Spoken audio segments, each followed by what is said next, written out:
So Thank there you, we go. Connor. Yes, recording While we has get started. Oh, go while ahead. we get started, I'll just give a quick intro.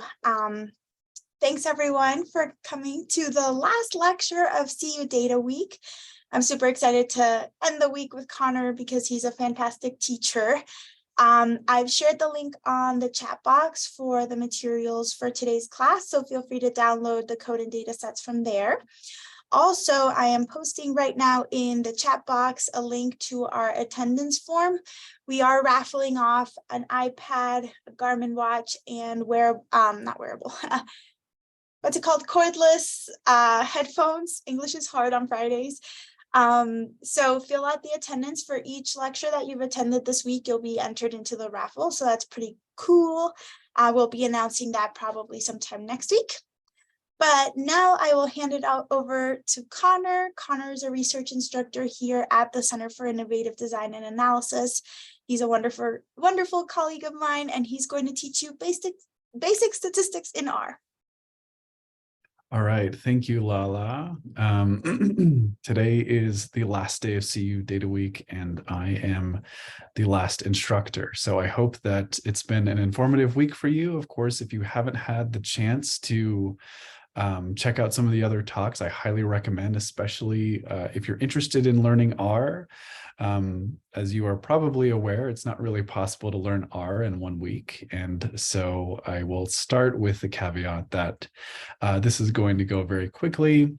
My hope is that by sharing the code and going through just some brief examples, I can sort of give you a primer for all of the things that you can do in R. And again, I highly recommend that you check out some of our other videos and resources that we've posted, either whether you're interested in R or SAS. We've got resources for both. And much of the data that you will see is in fact continuous, or you will see multiple times. So we tried to keep that consistent throughout the week. So with that, I will advance to the next slide. Lala is going to monitor the chat for me, and I'll have time to answer questions in a little while. I just want to introduce a few things, and then we'll switch over to R, and I'll do some live coding and talk through some of the analyses that you can conduct and the interpretations of those analyses. And then at the very end, we'll have time for more questions as well. So my colleague Samantha has already gone through some of this.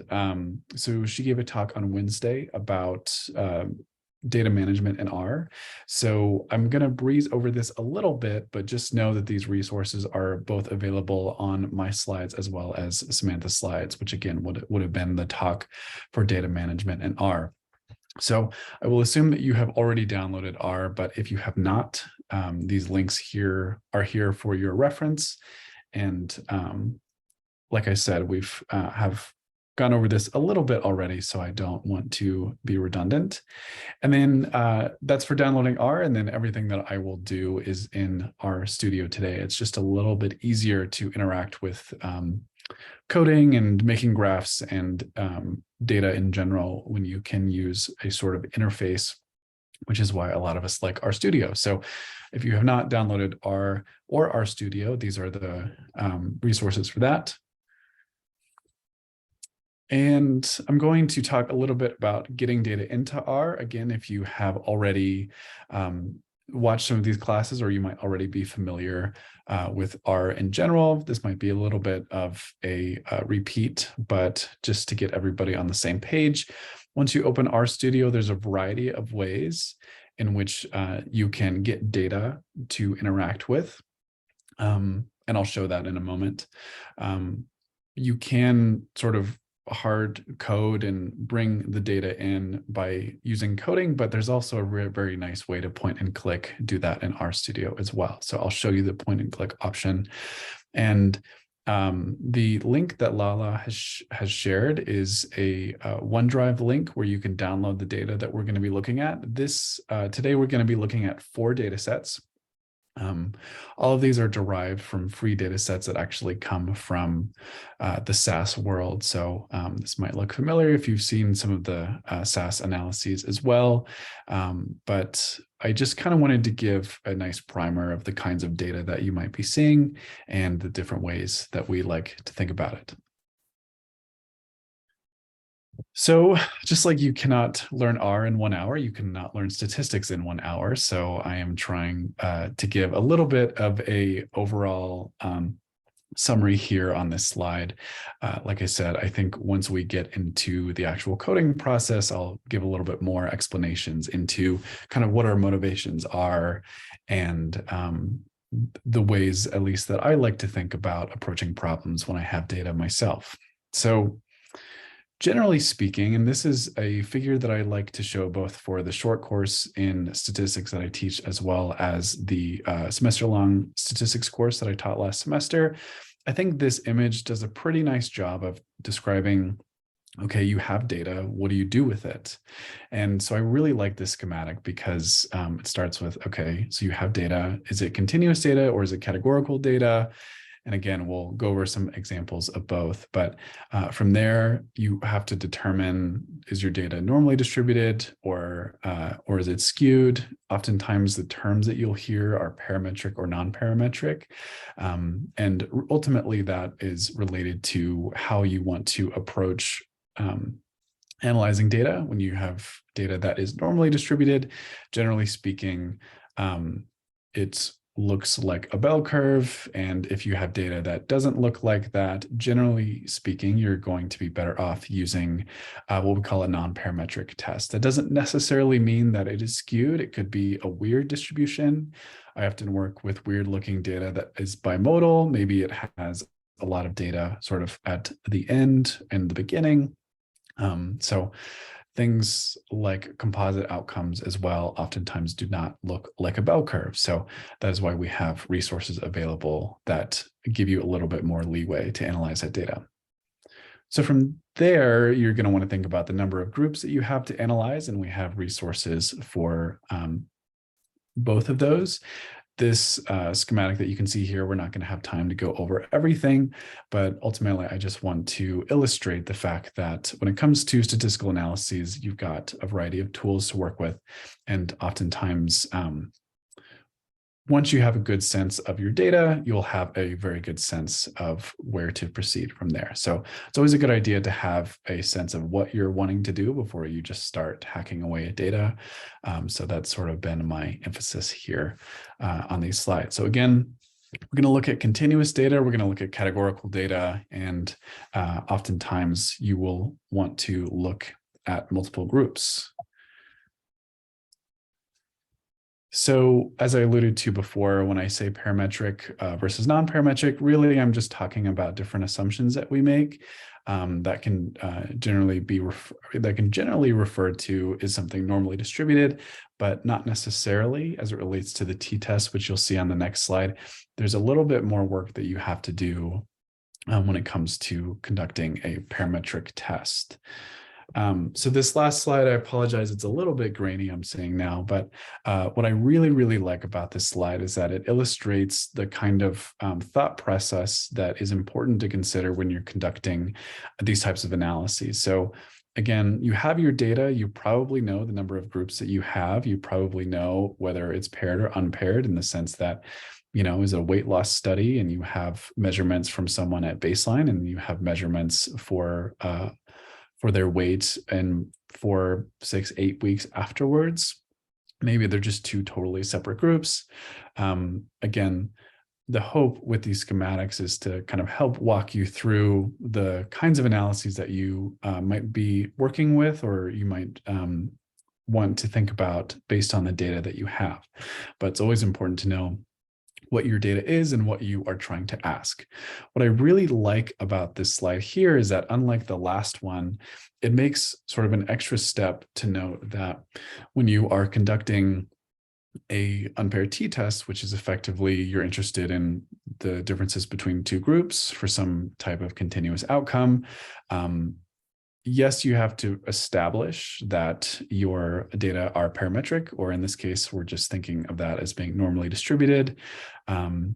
But on top of that, you also have to think about equal variances. So is the variability of your measurement, maybe it's weight, maybe it's some sort of biomarker, is that variability in group A different than the variability in group B? That does matter for these types of analyses. And so again, what I like about the schematic is that it illustrates that if you're going to approach something in a sort of parametric framework, there's a little bit of extra work that you have to do on top of establishing that something is normally distributed. And then, of course, with the non-parametric, once you've decided that something is non-parametric, or maybe it's not normally distributed, maybe you've got a really small sample size, and so you're not really confident about how you can best approach an analysis, the non-parametric is generally going to be better. And once you've decided to go with a non-parametric analysis, then the work has been done for you. You don't have to worry about testing equal variances. So I think that'll make a little bit more sense once I get to the actual data analysis, but I just want to point that out.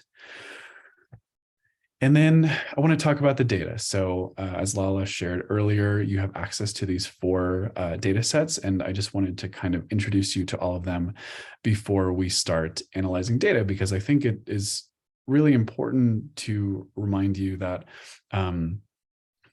when you are analyzing data, it's generally best to have an idea of where you're going before you start. And so that's why I have included this information here. So we have data looking at birth weight. First of all, there's 2 data sets that we're going to be looking at. We have birth weight measured as both continuous or categorical data. So what I mean by that is we have a continuous measurement in grams for birth weight, and we also in another data set have birth weight measured as a categorical binary variable. So in that case, we're measuring whether or not an infant had a low birth weight, yes or no. And then we also have a variable, which is maternal smoking status. So naturally, a question might be, is there a relationship between an infant birth weight and maternal smoking? Now we have these 2 variables. We've got a continuous variable and we've got a categorical variable. So we could go back to our schematic here and sort of go down the pathway to determine, okay, we've got continuous data for our birth weight measurement. And from there, we're going to have to think about whether or not this is normally distributed. In this case, we just have 2 groups. So we're not going to be worrying about multiple groups and analyses today like ANOVAs. But here, what we're interested in looking at is between mothers who are smokers and mothers who are not smokers. Is there some sort of relationship as it relates to birth weight? So that's sort of the thought process there.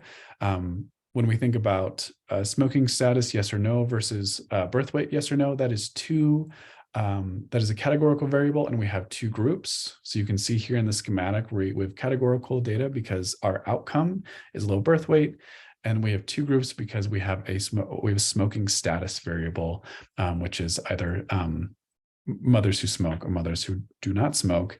And then from there, this would be non-paired data. Either you are a smoker or you are not.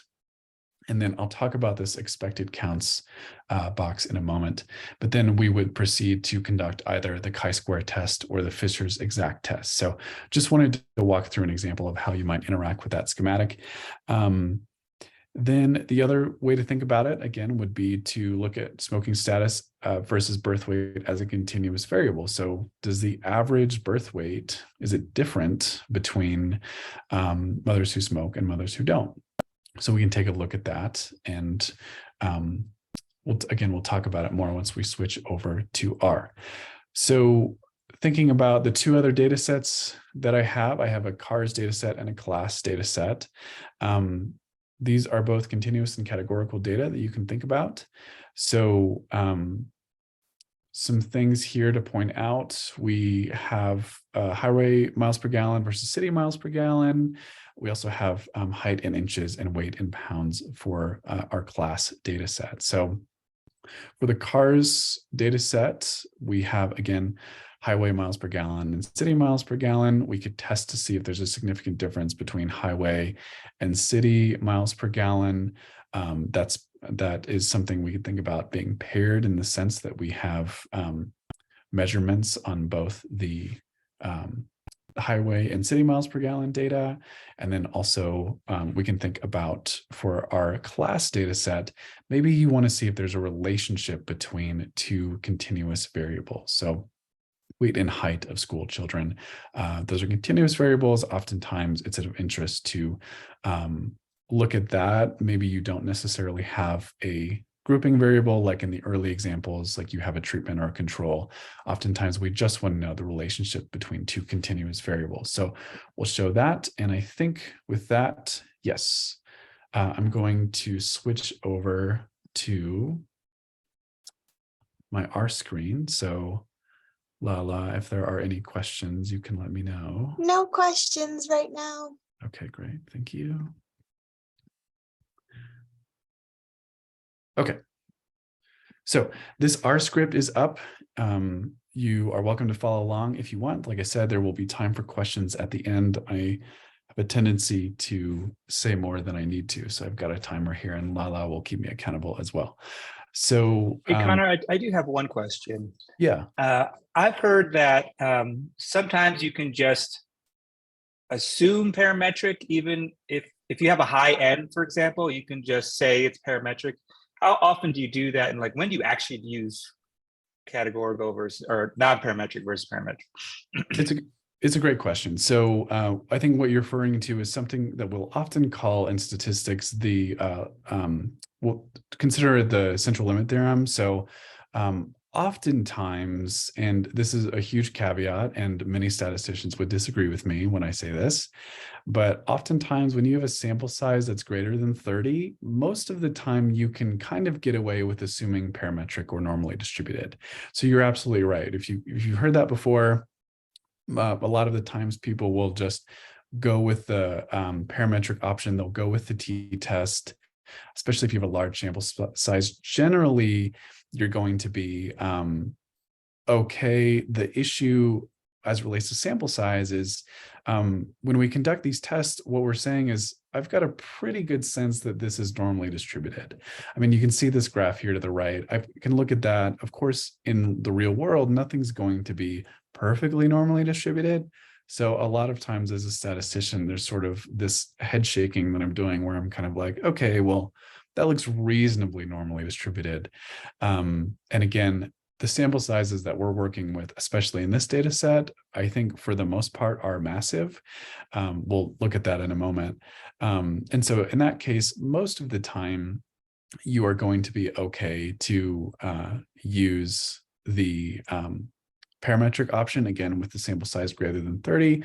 There are, of course, caveats galore that come with that. Oftentimes, distributions are better modeled with other more complicated analyses that we don't have time to go into with this lecture. But to answer your question, yes, there's definitely, if you have a larger sample size, most of the time, you can proceed with the parametric unless you have something that's really bizarre. Like I said, like I work with a composite outcome that has a lot of data like at the end of the sort of distribution and like very little in the middle, and then a lot of data at the end. That, of course, would be something that I wouldn't be comfortable assuming normality with. So I hope that answers your question. Yes, great. Thank you.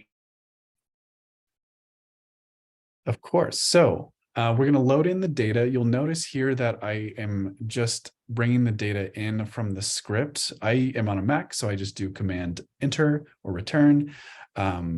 But you can also just highlight something and click Run. That works either way. But of course, most of the time, I don't worry about trying to remember where data is stored and how to type it in correctly. R is sensitive to capitalization as well. So that is something that is nice about SAS, but not R.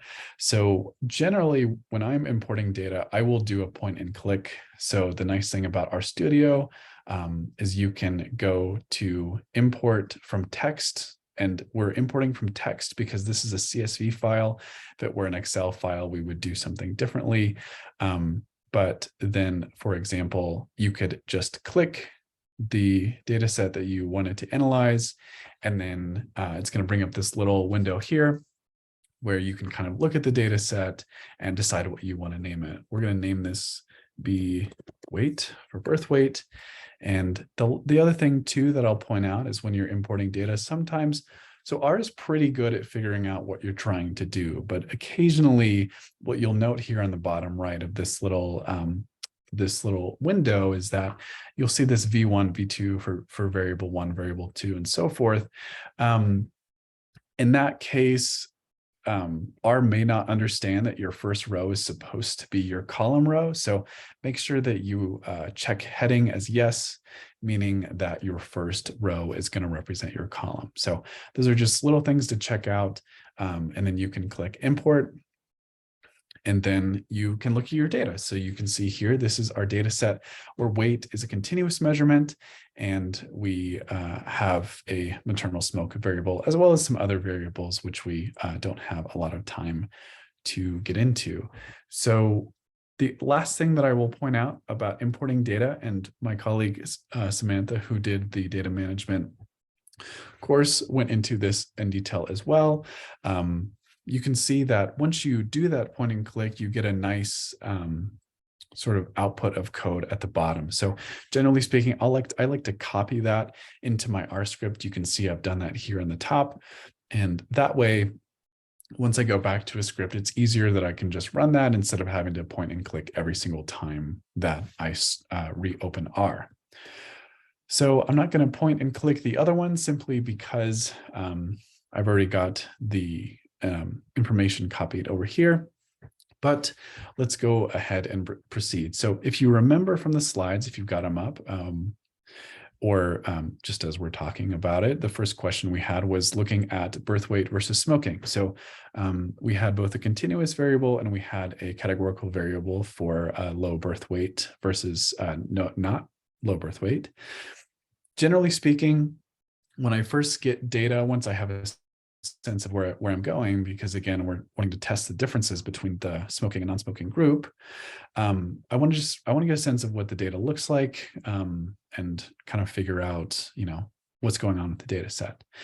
So this tidyverse package has been introduced before, but if you're not familiar with it, in order to install packages, you would go up to the top of your RStudio, click install packages, and then you would type in whatever package you're looking for. Tidyverse is something that I already have installed, so I'm not going to worry about installing it now, but that is how you would install a package. Briefly, tidyverse is just sort of a vernacular that is used a lot in R. I like it a lot, as do a lot of my fellow statisticians, because it's kind of a nice way to think about manipulating data. So I'll sort of walk you through what I mean by that. So when we have the tidyverse vernacular, what we can do is we can use the concept of piping. So what we're doing here is we're saying, I have birth weight, which is the name of my column, or the name of my data set, B weight. And then I'm using this % greater than % icon to say, all right, take that and then do something to it. So from there, what I'm doing is I am taking birth weight and I want it to group by mom smoke, which is our variable for whether or not the mother was a smoker. And then I'm saying, okay, well, I'm interested in both, I'm interested in that variable. I'm interested in those levels of that variable. What do I want to do now? Then you can do some more piping and then you can summarize your data. So I found that, again, nicely, oftentimes, I think that the function names with R are quite intuitive, especially tidyverse. So here it's the function that we're doing is summarize. And I think that's kind of nice. Of course, it takes time to get a sense of what those functions actually are, but once you get a little bit more familiar with them, I do think that there's a good amount of intuition that comes with that. So again, what I'm doing here is I'm taking my data set, I'm grouping by my smoking variable, and then I'm summarizing, I'm telling R that I want to calculate the mean weight. So just mean weight and the standard deviation of the weight for both of our groups, because we've used this group by section here. So when I do that and I hit enter, again, you can do the command enter thing. You can highlight and hit run. Either way is fine. Here in the bottom, we get a mean and a standard deviation. So just right off the bat, what you can see here is that the smoking group, which is mom smoke equals 1, tends to have a lower average infant birth weight at 3,161 versus the group in which mothers did not smoke with a mean birth weight of 3,402. And so that's just kind of like a nice way to start. From there, table 1 would have been introduced in the table lecture that my colleague Grace gave earlier in this week. So if you want to learn a little bit more about cool ways to summarize data, I highly recommend that you check out that video. Here, I like this table 1 package. Again, it's a package you'd have to download. It's called table 1, and then you'd have to load it. What this table 1 package does, I think, gives you kind of a really nice way to summarize and cross-tabulate data in the sense that you are interested in the differences between groups, in this case, smoking versus non-smoking, and maybe you want to look at some other variables. So we have this table 1 function. This tilde is basically saying, let's look at these variables on the right here. And we want to look at maybe weight gain, education level, and the sex of the child. We use a vertical line here to indicate what the name of our grouping variable is. So this would be mom smoke, as you've seen before. And then finally, we have the name of our data set, data equals B weight. So when we do this, what I really like about table 1 is that you get this sort of nice graph here. But what's awesome about table 1 is that you can just highlight it, copy it immediately into a Word document or into an Excel file, and write about it, comment it out, whatever you want to do. I think that from my perspective as a statistician, being able to have that flexibility to quickly make a table and then copy it into a report or something that I'm writing sometimes is really nice. So that's just an option for you. The other thing that I will point out is that if you want to make your table look a little bit nicer, you can actually label it here. So the way that you would do that is the name of our data set is B weight. And maybe we want to actually make it clear that the name of this variable is mom weight gain. So we can do that. And then by doing that, you can see here on the right, we've now replaced that variable and it just looks a little bit cleaner. So that's the other thing that I'll point out. Finally, the last point that I will make before we proceed here is that I'm using this factor function because if you notice in the data set here, as we've loaded it, education level, R is going to assume that this is a continuous variable. So you'll notice that in R, anything that is numeric is going to be on the right side. Anything that is not numeric or categorical is going to be on the left side. So you can see here that race is left justified here, and you can see that education level is right justified because R is treating it as numeric. This would be a variable we'd have to go back and look at the data dictionary to confirm what these different levels mean. But if we didn't set these as factors, what would happen is R would think that this was a continuous number, and it would just calculate a mean or median like it's done for weight gain. So that's the sort of justification for that. So we have our other data set. Remember, this data set was looking at the infant weight as a continuous variable, but we also have low birth weight. So similarly, what we've done before, we have our table 1 function. Now our variable is called low birth weight.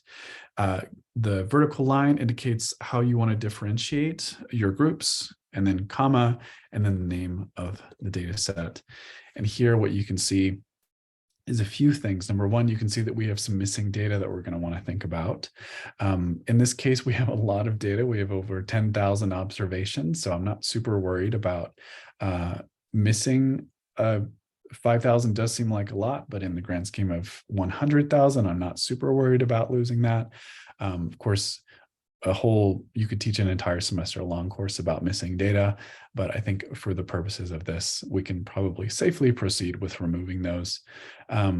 And here again, we have a smoking yes or no variable along the columns in the top, and then we have a low birth weight, yes or no.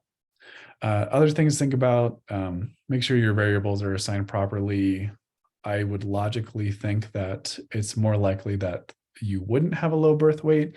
You can see here that the majority of the infants in this study, in fact, do not have a low birth weight. That sort of makes sense to me. So from there, as with a lot of the things that you either have seen or have done yourself or may have heard from others, there are a variety of ways to do the same thing in R. In this case, what we're trying to do is remove the NAs because we're just interested in looking at those who have the smoking variable. We have that information for that person. So one way to do this using the tidyverse framework would be to what we're doing is we're assigning the data set. It's called birth weight. In this case, the arrow is saying, I want to call this new thing birth weight. And we're starting with our data set, which is also called birth weight.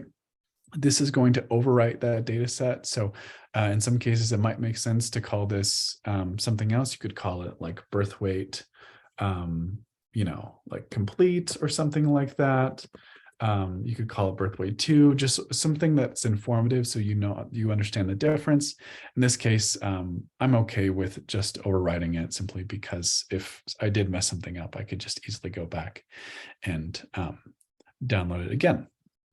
So we'll use the piping vernacular again. We have birth weight, and then we are saying we want to take this birth weight data set, which looks like this, and then we want to do something to it. So in this case, we want to filter it. We want to say, in the event that smoking equals blank, and a way to check that, you can sort your data here.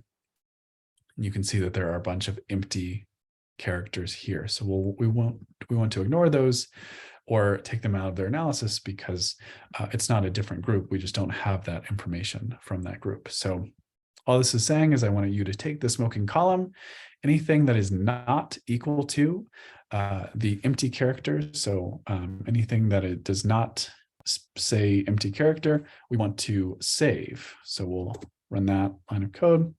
And then you can see our number of observations, or our rows in this case, have now gone down to 94,000 instead of 100,000 because we lost that approximately 5,000 for those who did not have the smoking variable. From there, we can actually conduct our analysis. So in this case, we have, again, birth weight for low birth weight and smoking. These are two categorical variables. So going back to the schematic, we're thinking that we would go with a chi-square test. I alluded to this a little bit earlier. Briefly, when you have a large sample size and all of the entries in these data, either in this table here to the right or down here, what I'm doing is I'm just creating a table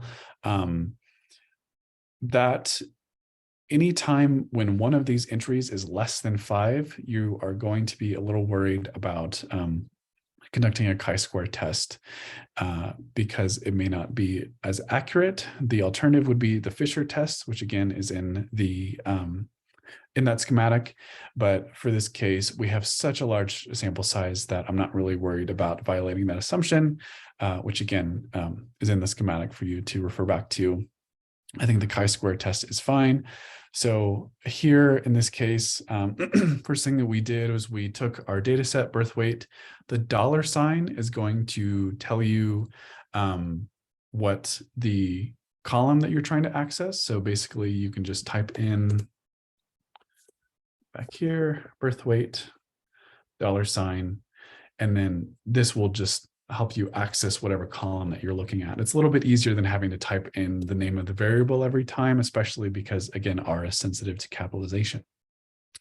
So what I'm doing here in line 33 is I'm just wanting to cross-tabulate or determine, based on these two variables, smoking, yes or no, low birth weight, yes or no, who falls into what category. I get this table here, which matches up with what we see here on the right. And then from there, confirm that none of these four little blocks here, none of them are less than 5. So we can probably safely proceed with a chi-square test. A lot of the functions in R are pretty reasonably named. So for a chi-square test, it's just chi-square.test. That's the name of the function. And then what you'll need to do is type in the variables that you need. So again, we're interested in determining if there's a relationship between whether a mother smokes and whether or not an infant had a low birth weight. So those are the two variables that we're interested in. And then this correct equals false. Basically, the reason why I put this here is because I have a large sample size. Generally speaking, if you have a smaller sample size, by default, R is going to do a little bit of a correction to assure that you are less likely to make a false conclusion. So I just want to point that out because that's something that by default R is going to do. In the grand scheme of things, especially with a large sample size, it's not going to matter, but it is something that you should be aware of. So what we can see here is that we did our chi-squared test and we get a highly significant p-value. So 9.46 times 10 to the negative, times 10 to the negative 10. That's a very, very, very small number, implying that we have a significant relationship here between smoking status and low birth weight. That, of course, fits into the sort of paradigm that we know about smoking and birth weight. So that logically makes sense to me. You can also see here that of those who are smokers, the percentage of infants with low birth weight tends to be higher at 99.2% versus 7.9%. So that sort of logically makes sense. Of course, the fact that this p-value is so small is most likely a function of the fact that we have a lot of data here. And so the more data you have, the more likely it is that you might return a significant p-value. So that's sort of what we're seeing there. And Lala, I did see a question. I thought maybe now would be a good place to start. It was a question about the Okay. data sets. Annie, did you get clarification from my answer, or do you have any other lingering questions? Yes. No, that was helpful. So we're calling in data right now from multiple sources in the same line of code. I just got confused.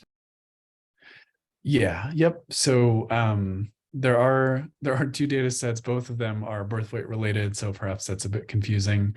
The one that is birth WGT, that one is the one that will have the categorical data, and then B weight is the one that's called birth weight _ CU data week. So yeah, sort of going back and forth between those two because they're different data sets, but it's a good point about when you're naming things, it's always helpful to be really clear, especially because oftentimes you're the one who's having to go back and remember what you did like a year later. So maybe a better way to code this would have been to call one of them birth weight continuous and birth weight categorical. But yeah, they're two different data sets. So now the question is, what about this continuous variable? So we have birth weight, and we want to know, is there a relationship between smoking status and the actual value of birth weight? So we're going back to that other data set, which we saw earlier. This one doesn't have any missingness. And so here on the right, a good place that I always like to start is by making box plots.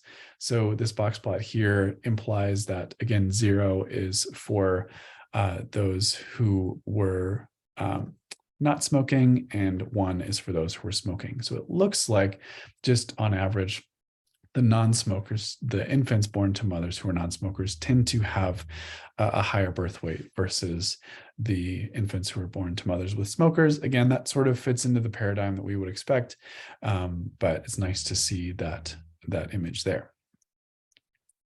So box plot, again, it's just a nice way to get a sense of the data. You can see here, most of the data is going to fall between these boxes and whiskers, as we call them. So this box here is going to represent the black line is the median, and then we have both our first quartile and our third quartile. So it's going to represent the middle, sort of 50% of your data.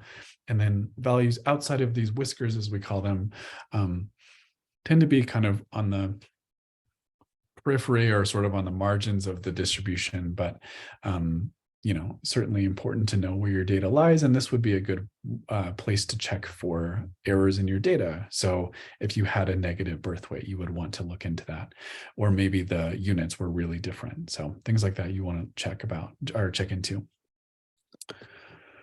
I really, really like the summary function in R because it can give you a lot of information in one line of code. So what I've done is I've just done summary for B weight, which is the name of the data set. And you can see all the way through, it'll give you minimums, medians, means, first and third quartile, maximums. And if there is missingness, it will tell you here. So it looks like for mom height and weight, we have a little bit of missingness. Fortunately, though, for the variable that we're interested in, which is looking at weight, we don't have any missingness. So that's good to know. So let's think about the distribution here. So I had a really great question earlier about if you have a large enough sample size, do you think that it's okay to just go parametric? When I make this histogram, and again, between box plots and histograms, they're a really great way to get a sense of what your data looks like. And again, trying to draw conclusions about what's most appropriate for your analysis. Here, what I'm doing is I'm just using the histogram function or hist, and then within the parentheses, I'm saying of the B weight data set using the $sign to figure out which column I want. And then using the weight column, I can make this histogram here. I think you could look at this and reasonably say that's normally distributed, right? You've got most of your data falling, basically right in the middle. It's certainly not bimodal. It doesn't look weird. It's not uniform where all of your data is kind of the same regardless of what value it is. So I think you could definitely look at this, especially considering the fact that we have a data set of 94,000, or excuse me, of 50,000. You would probably be okay with doing a parametric test. And what you'll find in a moment is that it doesn't really matter. When you had a larger sample size, it matters a little bit less. It does matter when you have a small sample size. And that's where, sample size under 30, if I've got two groups, if I've got 15 in one group and 15 in another, that's when I'm starting to think about parametric. Certainly if I had less than 5 in each group, for me, I'm getting really, really nervous about using like a t-test or a parametric test. So hard to have a rule of thumb. It depends on the data. It depends on the variability of the data. But I think for me in practice, if I have certainly less than 5 or less than 10 in each of my groups, I'm getting a little bit nervous about using the t-test or the parametric test.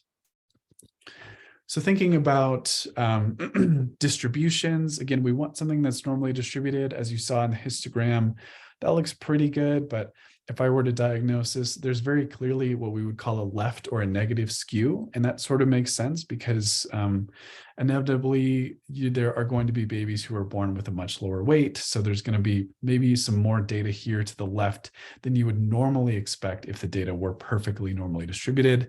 So that's kind of what I'm thinking about there. And these Q lines I really like because they're a nice way to approach figuring out if something is normal.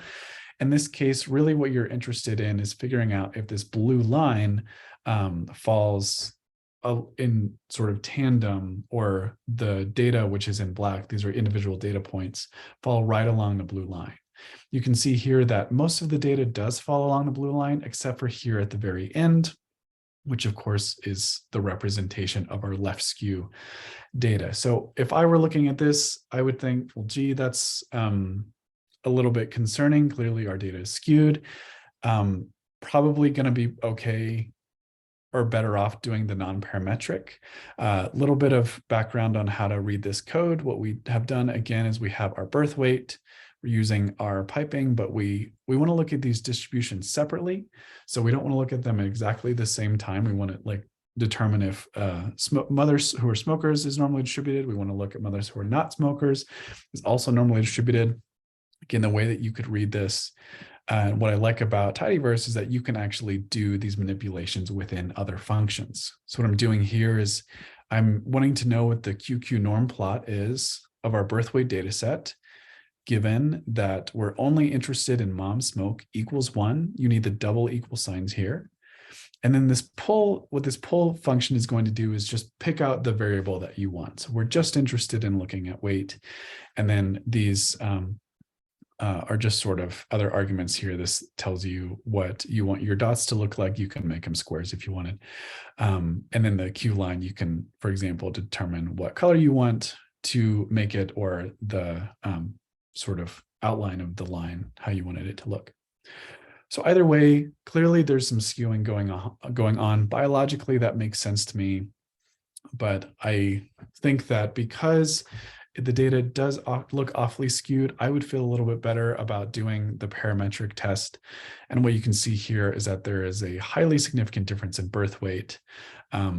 That again sort of makes sense based on what we saw with the summary measures. But as was pointed out, for the t-test, I'm going to conduct this and then we'll talk about it. With the t-test, we also get a highly, highly significant p-value. Again, that's going to be a function of our really large sample size. Here, highly significant p-value either way. It didn't really matter which test we did. But again, I think when in doubt, the non-parametric is going to be safer. So just as before, we have the name of our test, wilcox.test. And then here what we're doing is we're saying, I want to look at birth weight, and then we'll use our tilde to figure out which variable we want to look at. So birth weight given the smoking variable, and that's how we arrive at our conclusion that there is a significant difference. With the non-parametric or Wilcoxian version, it just gives you a significant p-value, doesn't tell you anything about confidence intervals or anything like that. So you can return those if you wanted to. So usually, and this is actually a good opportunity, if you are not familiar with a function, you can always type in wilcox.test and put a question mark in front of it, whatever your question is, or whatever the function you're wanting to learn more about. Put a question mark in front of it and you can learn more about it here in the how function. What I'm trying to do is figure out the argument for returning a confidence interval is conf.int. So let's do that. And now I'll run the Wilcoxon test, and I'm realizing now that I have a lot of data, so it might take a little while, but now we get a confidence interval, which is an estimate of the difference, or the difference between the effectively the center of the data in the mom smoke group and the center of the data in the mom non-smoke group. So just to round up this hypothesis, as I alluded to in that second schematic, when you have decided that something is normally distributed, and I could see someone making that argument here, you'll conduct the VAR test to determine if the variances are equal. It's the same kind of setup as before, where we have our data given our grouping variable. We get here a significant p-value. And so that implies that the variances are going to be different between the group. In that case, we will assume that the variances are equal. So just like we did with our Wilcoxon, we'll now conduct a t-test. The function is t.test. Same setup as before, weight given smoking status, and then variance dot equals false. By default, R actually is going to assume that your data are do not have equal variance. So you can see that whether or not I use this var equal argument or not, I get the same result. If I wanted to get a traditional t-test, which assumes equal variance,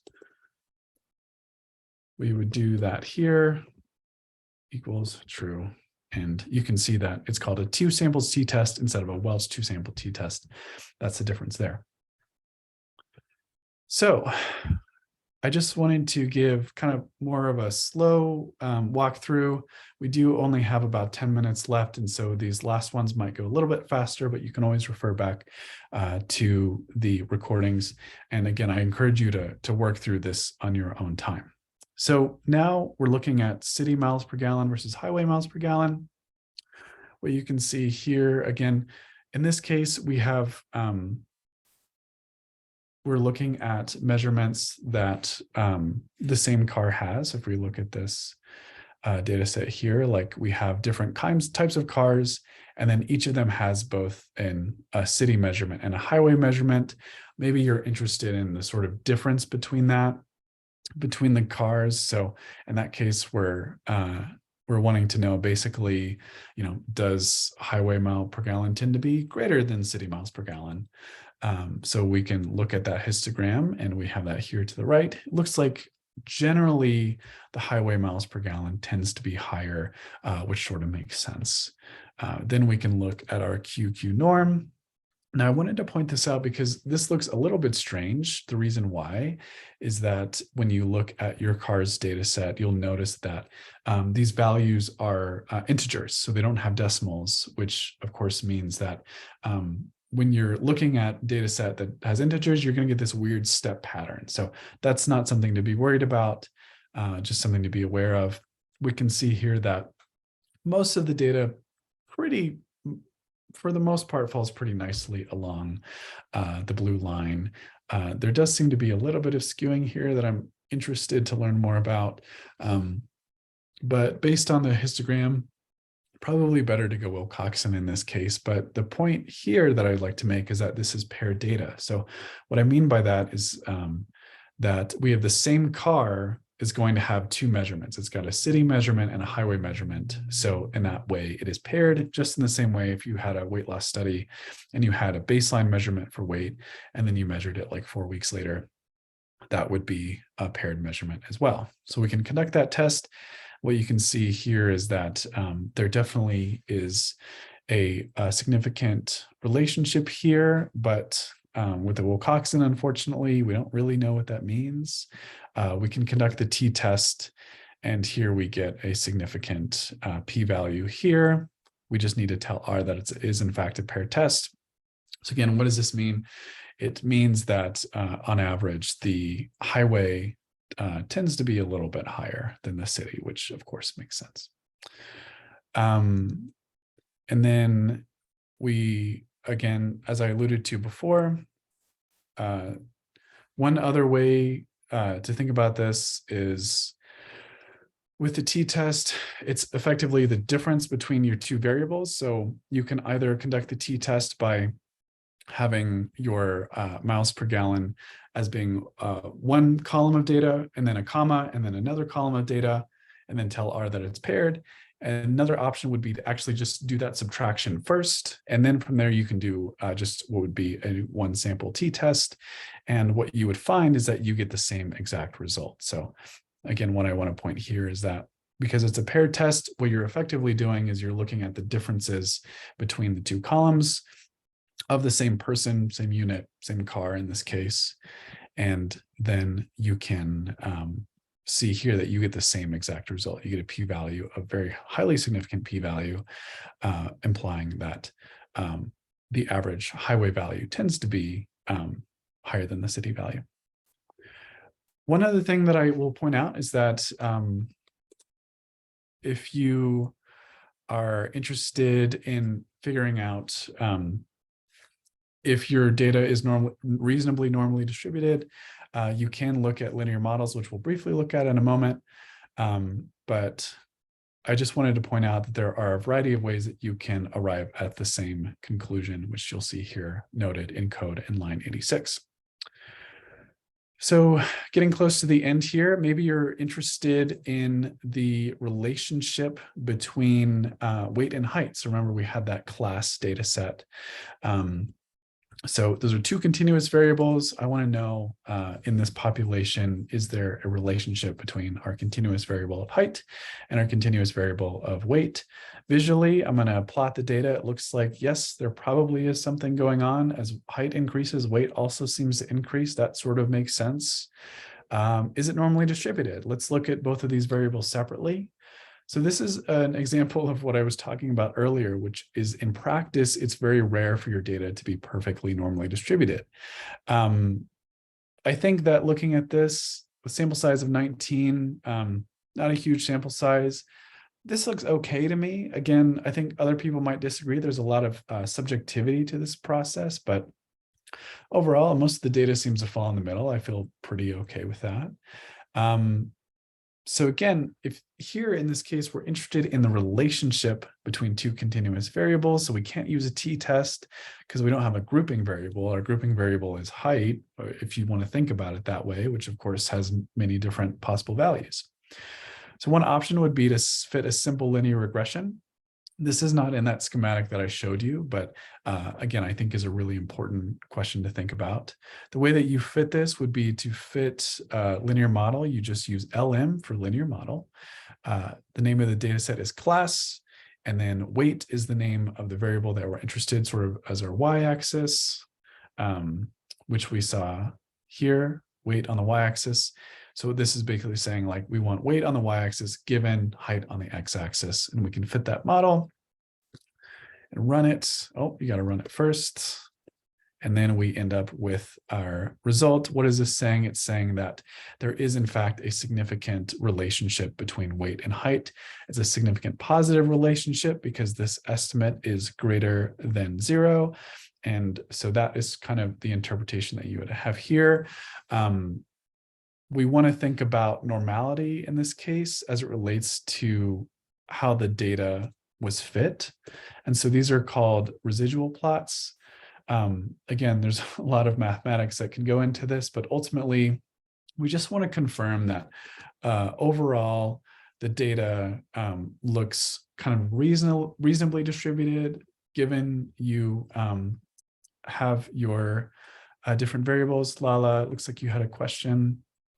Yeah, it's actually pertaining to what you're talking about now, which is why I raised my hand. Okay. We got a question in the chat box. Why aren't we using formal normality tests, but like the Shapiro-Wilk, etc., but only histograms and QQ plots, or in this case, you're looking at the residual plots? Yeah, so that's a great question. So the short answer I will give you is that the normality tests often have issues when you have a larger sample size.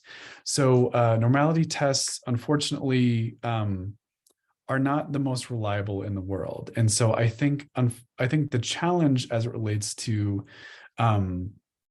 approaching this problem is that, yes, you can use a normality test. I've used it many times as sort of a gut check. The way that you would do that is you could do Shapiro test.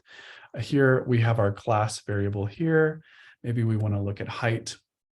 And so here, what is this saying? It's saying that I think the data is probably reasonably distributed. And then you can see this histogram. And we decided that it probably was pretty normally distributed. So I think that the Shapiro-Wilk or similar normality tests, they are okay, but they are really, really sensitive, especially if you have a lot of data. Oftentimes you'll actually find out that you'll have perfectly, like I can simulate a perfectly normally distributed curve, and the Shapiro-Wilk test will tell me that it is not normally distributed. So there are a lot of caveats to go with that. If you have a small data set, then it's hard for that kind of mathematical approach to get a sense of normality in the first place. And if you have a lot of data, it's highly possible that you will come to a conclusion that it's not normally distributed at all, even if it is. So highly sensitive to sample size. That's why usually when I instruct my students, I will tell them that it's nice to have a gut check with those. There's nothing stopping you from using those. But I would encourage you to kind of get more familiar and more intuition with the distributions, because I think that, they're not, the tests for normality are not always perfect, which is definitely frustrating to hear. But really great question. I'm glad you asked it. The last point that I'll make here is that you can do a correlation test. So I will briefly go back and again, don't have a ton of time to talk about this, but generally speaking, you would hope that your residuals, which is a function of your relationship between your weight and height variable here, are normally distributed. This does not look like great to me. That may be a function of having a smaller sample size. So that is something to be aware of. The other thing about normality is that oftentimes your t-tests tend to be pretty robust to misspecification, or in the sense that the t-test oftentimes is pretty good, even if your data isn't perfectly normally distributed. But just want to impart this sort of caution. If you have a really small sample size, you want to really think about about using a non-parametric test, but certainly a lot of subjectivity there. So lastly, you can do a correlation, which does also look at the relationship between two variables. The interpretation is a little bit different, but you can see here that we do get a highly significant p-value, in fact, suggesting that there is a relationship, and a somewhat strong one here. You can see here that the correlation estimate is 0.87. So height and weight are pretty highly correlated, and we get a significant p-value there. If you're not feeling sure, maybe you're like, I don't want to get this wrong, you can always do the non-parametric option, and you would still get a significant p-value. You would just have to specify method equals Spearman. So we have hit the time. I'm happy to stick around and answer follow-up questions. The survey, I think, Lala, you were going to put it in the chat if you haven't already. Thank you very much. And so I think that is about it. Like I said, happy to stick on for a little while longer. Thank you for your time. And thank you for attending Data Week. Yeah.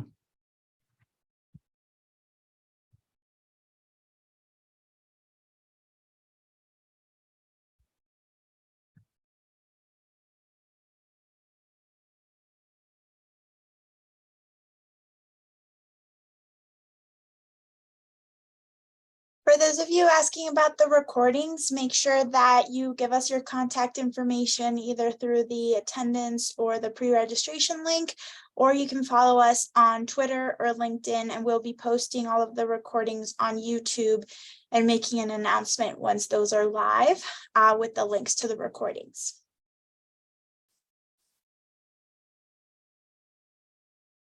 But I think that's it. Thank you everyone for attending Data Week.